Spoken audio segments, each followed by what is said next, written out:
And you can see with that slightly, it's even though he slightly extended the axis, it's still so minimal and so small. It's really, really good. Really good job, really good access. And you see what he's looking at there. That's the dot of MB2. And right there, he's going to stick that size 6 file right on it. Okay, so where he looked for MB2 is if you started your access, where we talked about right at the base of the triangular ridge of the MB cusp, and you kind of popped into the pulp chamber there. And then if you smoothed out the wall between MB and palatal without gouging, somewhere along the line angle of that wall is where you will see the entry to MB2.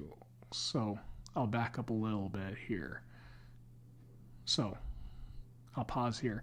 Where my cursor is right here is where MB1 is.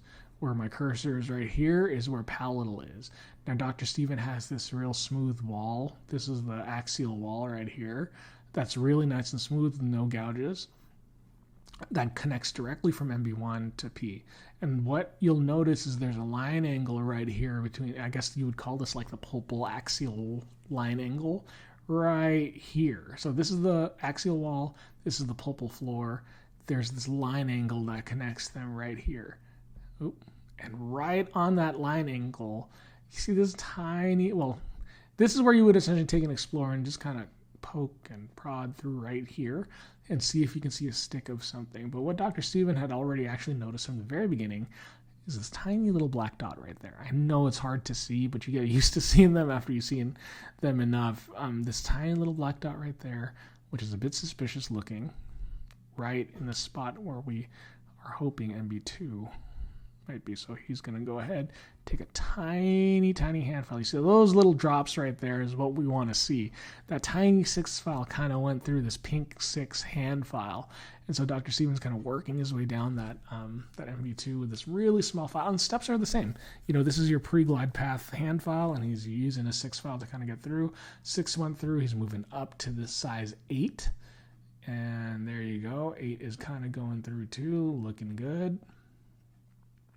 There you go. Now he's working that size 8 through, seeing if he can get patency. There you go. And now he's doing the same thing, a little coronal flare with the finishing file. It felt tight and curvy just like MB1's did. So he went in, and now he's kind of opening up the coronal and middle third to get that nice little flare. Make more space for his smaller, made more space for this. This is his glide path. This is the Scout VT file again. You see it's getting held up a little bit right there. He made a little space for it, but it's getting held up just a bit. So he's going to go back in with his hand file, and he's going to go in and clear that path, clear that debris. He's probably going to come in and get patent.